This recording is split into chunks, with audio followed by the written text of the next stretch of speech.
आज की fast food culture के कारण जो बीमारियों का समूह हमें उपहार में मिला है उनमें से एक है फैटी लीवर।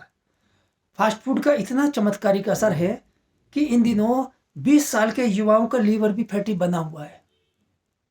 फैटी लीवर के कारण बहुत सारी बीमारियां जिनमें गॉल ब्लैडर की पथरी, गुर्दे की पथरी, रसोलियां जिसे फाइब्राइड कहते हैं, PCOD, ovarian cyst, prostate cancer, deep vein thrombosis, varicose veins और मोटापा, छोटे छोटे बच्चों को मोटापा, ब्लड प्रेशर का बढ़ना, डायबिटीज, कोलेस्ट्रॉल का बढ़ना, लिपिड प्रोफाइल का बढ़ना, यूरिक एसिड का बढ़ना, ये सब बीमारियां इन दिनों द्रौपदी के चीर की भांति बढ़ती ही जा रही हैं।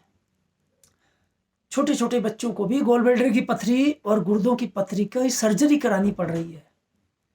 यहाँ पर हमें ये बात नहीं भूलनी चाहिए कि जिन युवाओं का लीवर फैटी है वो सावधान हो जाएं। विशेष तौर पर 25 से 35 वर्ष की उम्र के लोगों को बिल्कुल सावधान होना चाहिए। जिनको ये फैटी लीवर की शिकायत है वो सावधान हो जाए, क्योंकि उनमें डायबिटीज रोग होने की संभावनाएं प्रबल हो जाती हैं। उनको भविष्य में मधुमेह रोग होना सुनिश्चित है, एक प्रकार से कह सकते हैं।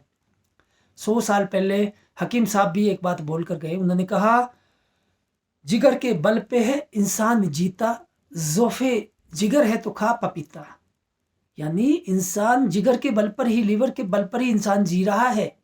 और यदि जोफे जिगर का मतलब है लीवर में यदि कमजोरी है तो खा पपीता। उन्होंने कहा कि भाई पपीता खाओ, लीवर में कमजोरी है। तो यहाँ पर भी बता दें कि इधर कुआं है उधर खाई है, क्योंकि पपीता भी तो जहरीला है इन दिनों। यदि आपने 3 महीने नियमित रूप से पपीता खा लिया, दवाइयों से पका हुआ, इंजेक्शन लगा हुआ, तो आप कैंसर की तैयारी कर सकते हैं। इधर क्या है, पपीता पेड़ पर पका हुआ हो तो ही वो गुणवान होता है, अन्यथा वो जो आयुर्वेद में पपीते के गुण बताए वो गुण नष्ट हो जाते हैं। तो ये सावधानी विशेष रूप से आपको रखनी है।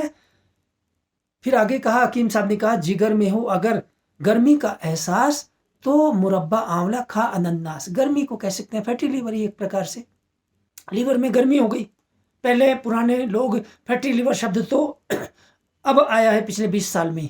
उससे पहले तो जिगर में गर्मी का एहसास, जिगर में हो अगर गर्मी का एहसास तो मुरब्बा आंवला खा अनन्नास।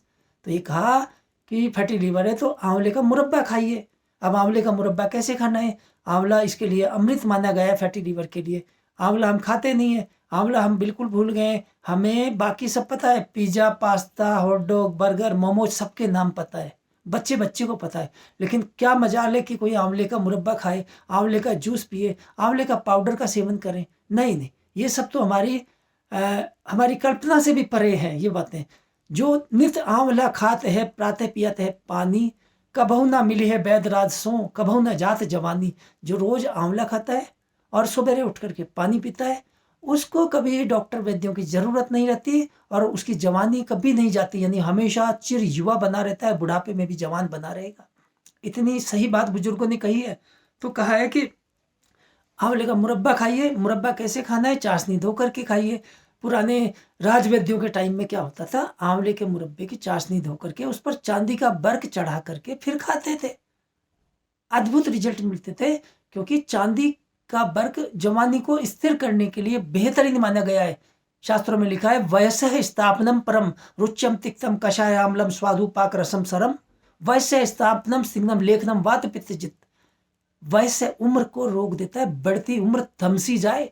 आंवले के मुरब्बे में जो असली चांदी का वर्क लगाकर खाएगा तो उसकी बढ़ती उम्र थम जाएगी। बिल्कुल सही बात है। तो इसमें क्या करना, फिर आगे कहा, मुरब्बा आंवला खा अनन्नास। पाइनएप्पल खाइए, लीवर को सही रखना है तो पाइनएप्पल का सेवन नियमित कीजिए। हमने पहले भी कहा कि फैटी लीवर को गायब कर देता है पाइनएप्पल का।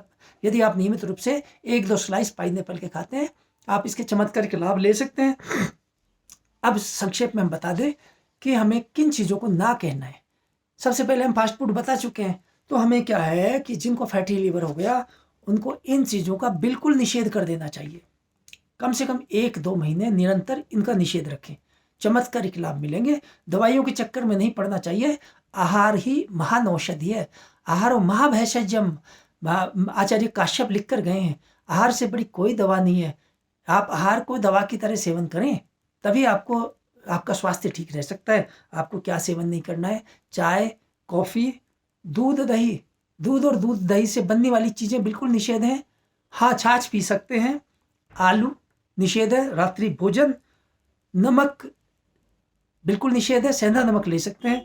और चीनी बिल्कुल निषेध है। एक प्रकार से हम कह सकते हैं चीनी और गन्ने से बनने वाली चीज़ें कुछ समय आपको थोड़ा निषेध रखना है, लेकिन हाँ, गन्ने का रस ज़रूर पी सकते हैं। इसके अलावा घी और तेल, तड़का, इससे आपको बचना चाहिए अवश्य ही। और जो हमें जिन चीज़ों को हाँ कहना है, यानी हमें इनको सेवन करना है, वो है अदरक, हल्दी। हल्दी अमृत मानी गई है। अदरक जो है, नियमित रूप से अदरक का सेवन करने से कैंसर जैसे रोगों से भी बचाव होता है, शरीर को डिटॉक्स करती है। हल्दी में भी यही गुण पाया जाता है। ये भी एंटी कैंसरस है। ये लीवर को बिल्कुल शुद्ध कर देती है, डिटॉक्स कर देती है। हल्दी को सुबह के समय 1/4 चम्मच यानी 1 ग्राम हल्दी लगभग, उसको पानी में उबालें और उबाल करके उसमें आधा नींबू निचोड़ करके सवेरे खाली पेट पिएं। आपको 15 दिन में ही फैटी लिवर में चमत्कारिक लाभ मिलते हैं। ब्रोकली इसके लिए बड़ी अमृत मानी गई है। मूली बहुत अच्छी है। मूली के बारे में कहा है, भोरे मूरी जरी बराबर दोपहर मूरी भूरी, शाम को मूली जहर बराबर तू के मोरक तोड़ी। यानी सुबह के समय मूली का सेवन करना जड़ी के समान काम कर रहा है। और दोपहर में मूली भी श्रेष्ठ है, सलाद के रूप में आप सेवन करें। आंवला भी सेवन कर सकते हैं। नींबू पानी आपको बता दिया। पुदीना, भुने हुए चने और अंकुरित मूंग, अनार, नारियल पानी और अंकुरित चना, ये सब चीज़ें। इसके अलावा मूंग अंकुरित करके ले सकते हैं। मूंगफली, किशमिश और प्याज, ये सब अमृत के समान लाभकारी बताए गए हैं। अलसी का सेवन भी आप कर सकते हैं। इतनी सारी बातें फैटी लीवर के बारे में। हमारा उद्देश्य समाज को जगाना है। और ये जानकारी मेरे द्वारा लिखित इस पुस्तक से मैं आपको दे रहा था, जीवन शैली के रोग और आयुर्वेद। मैंने जो जानकारी दी उस पर ज़्यादा प्रश्न ना करें, क्योंकि पुस्तक भी आप पढ़ सकते हैं। पुस्तक में विस्तार से इस चैप्टर पर दिया गया है। सीधे सीधे आप फ़ोन करके यदि आप पूछें परहेज या जो मैं बता चुका हूँ उसकी पुनरावृत्ति न हो, इसका प्रयास करें थोड़ा, ताकि मैं और काम, मुझे कार्य ज़्यादा रहते हैं तो उसमें मुझे परेशानी होती है। इसके अलावा आपके मन में अगर समाज के प्रति जरा भी सकारात्मक सोच है तो इस वीडियो को फैला दें।